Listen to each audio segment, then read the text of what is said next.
ભગવાન ક્યાં તમારે ગોતવો?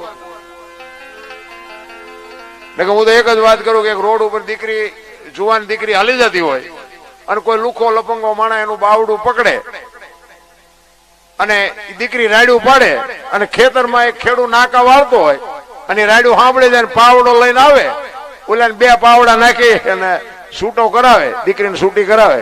નથી લાગતું કે રામાપીર પોતે આવ્યો એવું નથી લાગતું? પણ આપણે કે ઘોડો હોય, લીલા લુગડા હોય, હાથમાં ભાલ હોય એવો આવવાનો નથી ને આપણો મેળ પડવાનો નથી. શેટું ઈ પડે છે. કારણ કે ઈશ્વર છે ને વિશ્વ વ્યાપક નિરંજન નિરાકાર છે. તમે ઘરે હુતા હોય ને તમારું કામ થઈ જાય ને સમજી લેવાનું ખવારે કે ઓલો આવીને કરી ગયો. બસ આ ભરોસો સવારામ બાપાએ કીધું ભજનના ભરોસે રેજે અંતે ઈનર હોપશે અમર બીજક હાથ લાગ્યું એને કાળ કેમ લોપશે. વાણી તો બાપુ પગલે પગલે તમને મને શાન કરી છે, પણ હવે આમાં કુની પાસે વાતું કરીએ? એ તો જે મોકલે ને ઈ જ મોકલે છે ને ઈ જ બધું રેડી ઈ જ કરવાનું.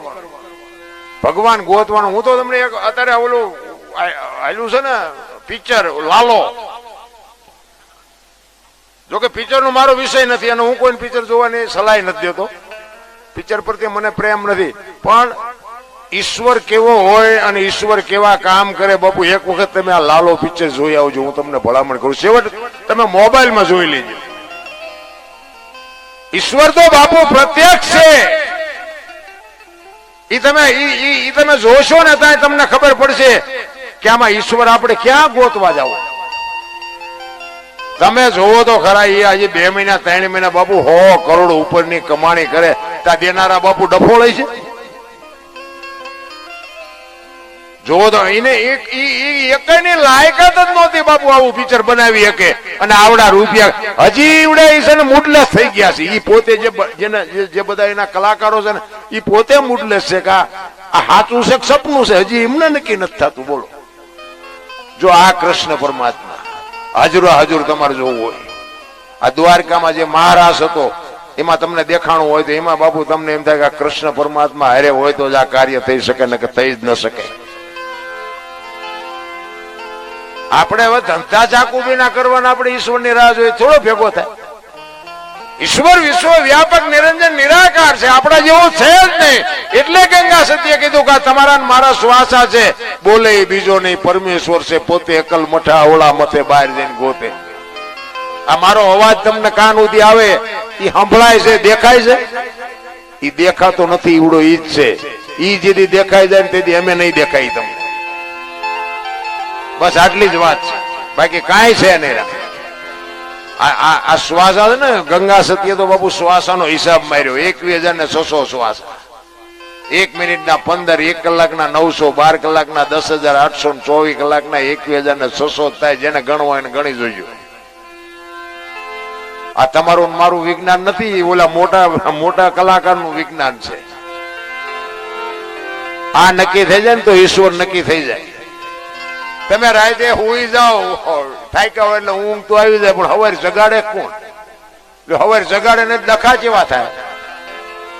હવારે જાગવી જ નહીં, આપણે ડખા જેવા થાય. એ જગાડે કોણ? આપણે બાપુ ઊંડા ઉતર્યા જ નથી.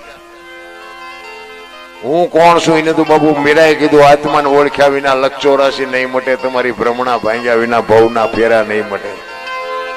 બાકી જેનો ભરોસો છે, જેનો વિશ્વાસ છે, એ તો મારો નાથ બાપુ જ બધાના કામ કર્યા છે. નરસિંહ મહેતાને કે 52 કામ કર્યા. શું લોન લીધી છે ને? 52 કામ કર્યા. તો આપણું એકાદું ન કરે? આપણને ભરોસો જ નથી. ઓલાને યાદ તારે તો કોકે કીધું તમારી દીકરીનું મામેરું ભરાઈ ગયું કે હરી કરે એ ખરી. એ કે તમારો દીકરો સાંભળતા ગુજરી ગયો કે હરી કરે એ ખરી. સુખમાં હરી દુઃખમાં હરી હોય ને એના 1 નહીં 252 હોય તો કરવા પડે. અમારે ત્યાં એક ભાઈ ભજન ગાતા હતા ને, એમાં એક દી કઈક ઠેસ વાગી ભજનમાં, નખ બખ નીકળી ગયો. એ કે ભજન નથી ગાવા. તે મારે મૂક્યો એમ નહીં, બંધ કરી દીધું, ગાવાનું બંધ કરી દીધું. લો આમાં આનંદ ભજન ને ચા મેળ પડે. ઘણી જગ્યાએ જાય તો ગામમાં ભજન હોય ને તો અમુક તો વાડીએ હુવા જાય. કોક પૂછે કેમ આજ વાડીએ? કે ગામમાં ભજન છે. હવે આમાં સાટો પડે. એની વાતું જ નથી રામ. ભજન હોય ને માણસને ઊંઘ આવે. અમે હમણાં એક જગ્યાએ ભજનમાં જઈએ એટલે ગામનું નામ ન લે પણ બાપુ ભજનમાં બાપુ ટાંટિયા લાંબા કરીને હુઈતેલા બોલો એમ જાણે હલડા ગવાય. અમે તો ઘણું કીધું એટલે પણ મેં કીધું આમાં કઈક બેઠા તો થાવ. હૈલ્યા જ નહીં નિકેતમ દર તમે ગાઓ શું ગાવું. હા અમે હમણાં તમને કીધું જે બોલો પણ બોલ્યા જ નહીં બોલો. અમે તમારા દુશ્મન તો કઈ છે નહીં એટલે જ મારે કેવું પડ્યું ડાયરો ફક્કાતો છે. એટલે બાપુને સાંભળવા છે આપણે જીતુ બાપુને. આ બાપુને સાંભળવા બીજા બધા ઘણા બધા છે પણ એકાદ વાણી કરી અને પછી મારી વાણીને વિરામ આપું.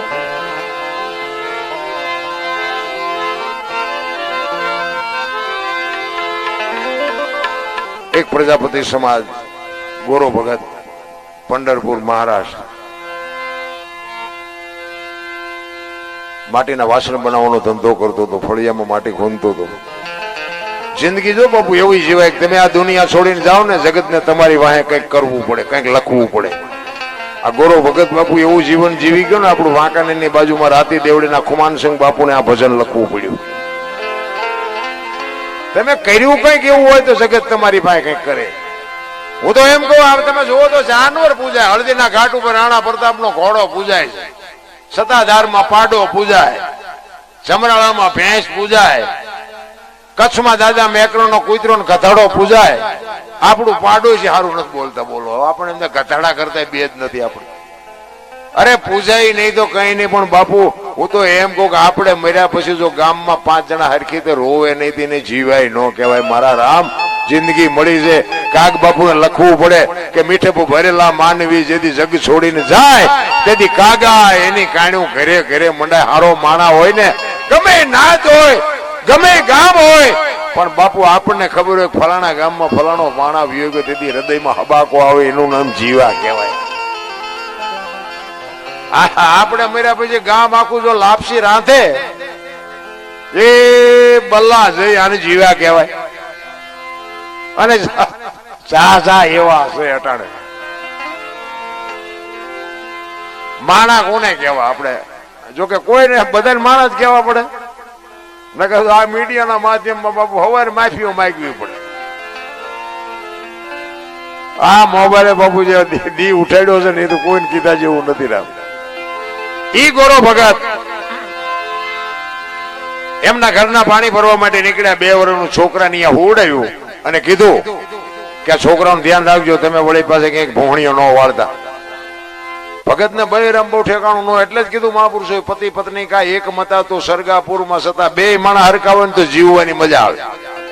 હગો હારો નો હાપડે મિત્ર મળે જો લબાડ પત્ની મળે કબાડ જાત એળે જો અવતાર 3 પકા મોળા હોય તો ગિરનારમાં વ્યુ જવાય જીવવાની મજા ન આવે. હા મેં હગામાં ફોન કરી તો હગામાં હારાવાય ન હોય. ઘરે જાય તો બહેરામ ઠેકાણા ન હોય. ભાઈબંધ ભેગો થાય એ બીડીયું હાટું ખિસ્સા ફાડતા હોય. આપણને એમ થાય કે આપણે જાવું ક્યાં. આ તમે અમને હાથની હથેળીમાં રાખો ને તમે ઇન્કોર આવો ને એમ કહો ઘરે ચા પાણી રોટલા સિવાય જવાય. અને હું આમ ડેલામાં લઈ જાઉં રવડામાંથી હાણીશું લોટા મંડે ઉડવા ચીનપા જવું મારે. અરે હારું માણા ન હોય તો જીવવાની મજા ન આવે ભલા માણા. એટલે ગોરો ભગત ને એમના પત્ની કે છે કે છોકરાનું ધ્યાન રાખજો તમારા ભજન સિવાય બીજો ધંધો જ નથી. એ કે કાંઈ વાંધો નહીં જાઓ. એ ભગત માટી ખૂંદતો તો ભજન ગાતો ગાતો ને છોકરું રડતું માટીમાં અવતર્યું. માટીમાં છોકરું બાપુ મરી ગયું. એને એમ જો સારું ભારે કરીએ છોકરું મરી ગયું તો ઠીક છે મારા ભાઈમાં નહીં પણ કે મારું બૈરું કપાતરસે આવીને હમણાં મારી માથે ઝાડવા ઉગાડશે. પરમ કૃપાળુ પરમેશ્વરને અરજ કરે છે. કેવી અરજ કરે છે? ઘરવાળીએ ઘણું કીધું તું તમે રાખજો બાળકનું ધ્યાન. ઈ માટી ખૂંદતા મારું ભૂલી હું તો ભજવા લાગ્યો ઈ ભગવાન. એ પગના તળિયે એ જી કચરો રે એ મારી મારી મારી નજરે ચડ્યો એવા શ્રી હરી તમને સાઉન્ડ યા ડીમ પડે સાઉન્ડ માં અવાજ નીકળે એવું કઈ કરો ને આ ડબલું બબલું સંભળાતું નથી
ભાંગી ગયા છે બાળક ના બે અંગનો આકારી એકે મળે નહીં એના હાડ કાયલા ઈશ્વરે બાપુ જેને જેને મળ્યા ને એના તંગ બાપુ આપને ધરતી એક થઈને ત્યાં ઈશ્વર મળ્યા છે અને અત્યારે બાપુ હાવ હેલું છે જેટલા જેટલા મહાપુરુષો ઈશ્વરને મેળવ્યા ને એને કીધું પ્રભુ આવી કસોટી કરો તો દુનિયા સત હારી જાય તેથી અખિલ બ્રહ્માંડ નો માલિક કહે છે ગાના શિંગડાની અણી ઉપર રાયનો દાણો ઠેરાય એટલી વાર તન મન ધનથી જો મારું ભજન કરીશ તો હું આવીશ પણ આપણે ટાઈમ જ નથી કોઈ દીકરા નથી કાપવાના બૈરા નથી આપવાના કરવત નથી મુકાવાનું કાંઈ કરવાનું નથી કેવલ નામ આધાર નામ સમૂહ વડે કોઈ નહીં જપ તપ તીર્થ ને યોગ નામે પાતક છૂટીએ નામે જે સદગુરુ મહારાજ નામ આપે બસ નામનું ભજન કરો કાંઈ કરવાનું નથી પણ ટાઈમ જ નથી માણા એવો હળીએ સડ્યો છે ને ભાઈ અને બાકી દીધા મોબાઈલ આવ્યા આપણે એમ કે હલો ચા છો કે મુંબઈ છું બંડી આડા ઉભા હોય બોલો નકરા બાંગા જ મારે છે બોલો અરે કીધાની વાત નથી જૂઠું તો હતું જ અને આ વધ્યું બાપુ કેટલી વચનની કિંમત હોય બાપુ વચને માર્યા મરી ગયા વચને છોડ્યા રાજ જેને જેને વિચન વિચાર્યા એના સુધર્યા કાજ એક માણા બોલ્યો કે હું આવીશ બાપુ જીવતો હોય ને તો એ ગમે એ રીતે અહીંયા પોગે પાર કરે શું આપણે વાત કરી વચન વિવેકી જે નર નારી બ્રહ્માદિત લાગે પાય બાપુ વાણી પુરાવા આપે છે આ ધરતી બાપુ શેના આધારે છે આકાશ શેના આધારે છે અમે તો એક જગ્યાએ વાત કરી હતી આ પાઠની જે પરંપરા છે ને આપણે રામદેવજી બાપાનો પાઠની પરંપરા બધા પાઠ એટલે એક જગ્યાએ હું વાત કરતો મહાપુરુષો એવું કહે છે કે કાંઈ નહોતું તેથી પાઠ હતો એવું કહે છે હું માનું છું તમે માનતા ન માનતા તમારી વાત છે મહાપુરુષો જે કહે હું તો સત્ય જ માનું પછી ભલે જે કહેતા હોય એ કે ધરતી નહોતી આકાશ નહોતો સૂર્ય નહોતો ચંદ્ર નહોતો કાંઈ નહોતું તેથી પાઠ હતો મહાપુરુષો મને એક ભાઈએ કીધું મને કે આ કાંઈ નહોતું તો પાઠ રાખ્યો તો ચા મેં તું તાર બાપા બે તો હતા બધું મેં કાંઈ નહોતું પણ તમે બે તો હતા જ મેં કીધું તમારા માથે રાખ્યો તો પાઠ કારણ કે આ સમજણના ઘરમાં નથી ભલામણ શું પાઠની વાત હાલે છે શું આ દુનિયાની વાત હાલે છે એ ખબર જ નથી ભજન છે ને આખું આખું પડ્યું છે ભજન આ મનોરંજન છે આને ભજન ન કહેવાય ભજન છે ને આખી બાબત છે. આ બોલ્યા જેવી વાત જ નથી. જો બોલાય ને તો લખાય, લખાય તો દેખાય, ને દેખાય તો વંચાય, એવું છે નહીં. આ તો ઠીક છે, ભગવાનનું નામ લે અને આ ખોટું છે એવી વાત નથી, પણ ભજન તો બાપુ છે ને અંદર ચાલુ હોય ને, ભજન બાપુ કોઈ ન હોય ને ત્યાં કરવાનું છે, અનુભવવાની વાત છે. આ તમારો મારો આ દેહ છે બાપુ, અત્યારે કોઈનો દેહ દુર્ગંધ મારે છે, એમાંથી એક તત્વ નીકળી જાય ને 2 દીમાં દેહ દુર્ગંધ મારી જાય તો જોવું ન જોઈએ. અત્યારે કોણ આ ઉટકીને મારી પાસે સાફ સુફ કોણ રાખે છે, જોવું ન જોઈએ. ગોઈતું કઈ કોઈ? અરે ભજન તો આખું પડ્યું છે રામ. તમને ટાઈટ વાંચી હોય ને તો તમે એમ કહો ટાઈટ બહુ વાય છે, પણ આટલા ફૂટ વાય છે કે આટલા લીટર વાય છે કહી શકો? અનુભવવાની વાત છે રામ. ભજન એમના સમજાય એવી વાત જ નથી નારાયણ. નામ નામ લ્યો, નામ આપણે કોને કેવું?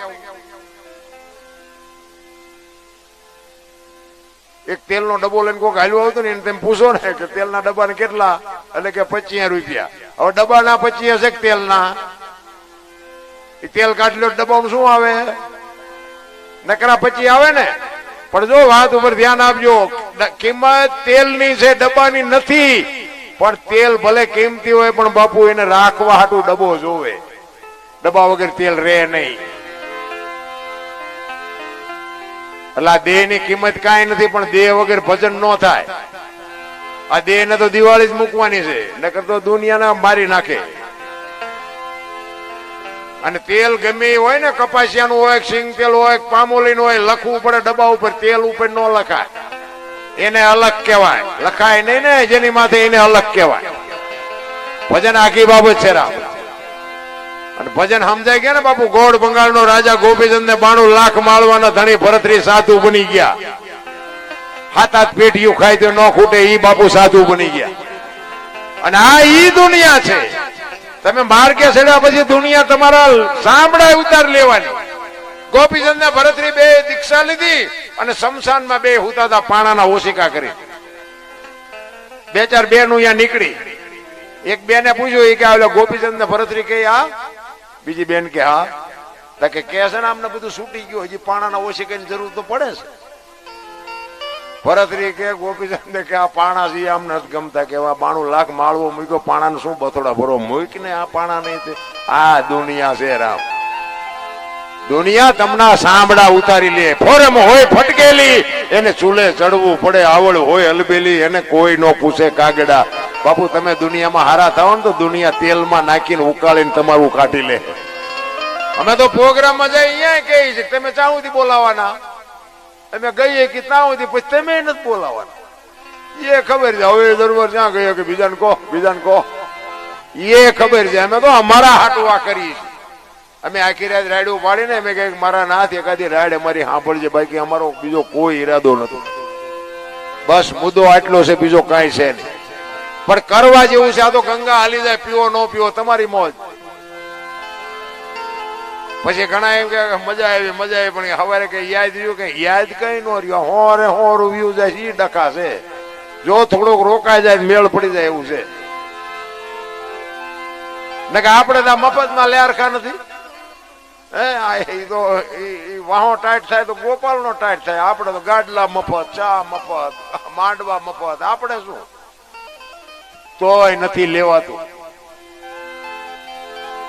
અરે મારા રામ, ભજન વગેરે બાપુ તમારો મારો પાર નથી. અને ભજન કરવા માટે જ બાપુ આ માણસ નો અવતાર. આ કૂતરા કાગડા છે ને ભેંસું બાઈસું ભજન નો કરીએ, પણ ભજન નો જેને સથવારો હતો, મેં કીધું એમ જાનવરો પૂજાઈ ગયા, ભજન નો સથવારો હતો. એટલે તમે જુઓ ને તો હું અત્યારે વ્યસનમાં એટલી દુનિયા તમે જુઓ તો ભેળાઈ ગઈ. હા વ્યસન વ્યસન વ્યસન. તમે જુઓ કઈ કીધા નહીં. કે હું તો એક જ વાત કરું કે ભેંસ હોય ને, ભેંસ એને અંધારી ઓરડીમાં બાંધો. હાવ હાવ હાવ અંધારું હોય ને એવી ઓરડીમાં બાંધો, અને એક બસ ભરીને ગદબ નાખો, રજકો, અને ભેગું એક આંકડાનું પાન નાખો, અને પછી બારણું બંધ કરી દો. સવારે તમારે જોજો એ રજકો ખાઈ ગઈ છે ને પાંદડું પડ્યું છે. ભેંસ ને ખબર પડે શું ખવાય શું ન ખવાય. બોલો, માણા નથી ખબર પડતી. નથી લાગતું? શિવ ભોળાનાથ નું મંદિર હોય અહીંયા આપણે શિવલિંગ હોય, શિવલિંગ બનાવવા વાળા આપણે, લાવનારા આપણે, બેહાડનારા આપણે, પ્રતિષ્ઠા કરવા વાળા આપણે, ગામ ધુમાડા બંધ જમાડી આપણે. તમે અને હું એની માથે ગંગાજળ ચડાવી, દૂધ ચડાવી, બીલીપત્ર ચડાવી, અબીલ ગલાલ ચડાવી. કોઈ 135 વાળો માવો ચડાવ્યો? હે, દારૂ કોથળી ચડાવી? કોઈ ઇંગ્લિશ ની બાટલી ચડાવી ભોળાનાથ ઉપર? અંદર બેઠો ને અંદર બાપુ, એ ખરેખર પવિત્ર આત્મા છે. એટલે એને ખબર છે કે એક ભગવાનનું નામ લઈને ત્યાં મૂર્તિને બેહાડી છે. ભગવાન ઉપર જે તે ન ચડાવાય. તો જીવતું જાગતું શિવલિંગ મારા નાથે આપ્યું, એની માથે આપણે શેનો અભિષેક કરીએ આપણને ન ખબર પડે ભલામણ. અરે બાપુ, બહુ વિચારવા જેવું છે રામ. આપણે બે નથી, આપણે બીવી છીએ. બોલો, આ જીવતું જાગતું હરતું ફરતું એની બીક જ નથી લાગતી કોઈ. એક પથ્થર હોય, પથ્થર બાપુ અંદર જાય ત્યાં મૂર્તિ થઈને કીધું. એક કલાકારે, એક મૂર્તિકાર હતો ને, એને ભગવાનને કીધું ઈ કે હું મૂર્તિ બનાવું છું, તું મૂર્તિ, આ તું માણા બનાવવાથી મૂર્તિ જ કહેવાય ને. ઈ કે પણ ભાયડો બનાવે ને એને કે આખી દુનિયા પગે લાગે છે, તારા બનાવેલા છે અંદરો અંદર બા છે, તારા કરતા કે હું મોટો નહીં. ભગવાન શું જવાબ આપે એને? ઈ કે તારી વાત આજે મેં સમજીને બનાવ્યા હતા, પણ હવે અમારા દીકરા નીકળ્યા કપાતર કરવું શું? હું પાણાની મૂર્તિ બનાવું છું, એને આ તારા બનાવેલા રહ્યા એ પગે લાગે છે, અને તારા બનાવેલા છે ને એ અંદરો અંદર મરે બાસે છે, અને જોવા જેવું નથી. એક ભાઈ ભાઈ આ રામાયણ મેં તમને કીધું, એક રામાયણ તમે જો, રામાયણ અને મહાભારત બે મહાપુરુષો બનાવ્યા, પણ રામાયણ એમ કે છે કેવા ભાઈઓ હોય, કેવા મા બાપ હોય, કેવી દીકરી હોય, કેવી પત્ની હોય. બાપુ, આ જોવું હોય કે રામાયણમાં જોવું, અને આ રળેલું ન ખાવું હોય મહાભારતમાં જોવું. નથી દેવું નથી દેવું જ કરે બધા. બોલો, મહાભારત છે વંચાય છે, રામ કથા અને શિવ કથા અને ભાગવત આ બધું વંચાય. મહાભારત છે વંચાતું નથી, પણ તોય ઘરો ઘર કરી ગયું. બોલો, રામચંદ્ર પરમાત્મા બાપુ વનમાં જાય ને, અખિલ બ્રહ્માંડના માલિક લક્ષ્મણને ભલામણ કરે કે 14 વર્ષ કાલ પૂરા થાય છે, હું આવતો રહીશ, બાપનું ધ્યાન રાખજે, રાજનું ધ્યાન રાખજે. લક્ષ્મણ કહે છે, મોટા ભાઈ, મર્યાદાનો ભંગ થતો હોય તો મને માફ કરજો, પણ તમે મારા બાપ છો ને સીતા મારી માં છે, મારા મા બાપ વનમાં જતા હોય, અયોધ્યાનું રાજ જેને જોઈને મુબારક માર નથી જોતું. બાપુ, નોખી નોખી માયુના છોકરા હતા.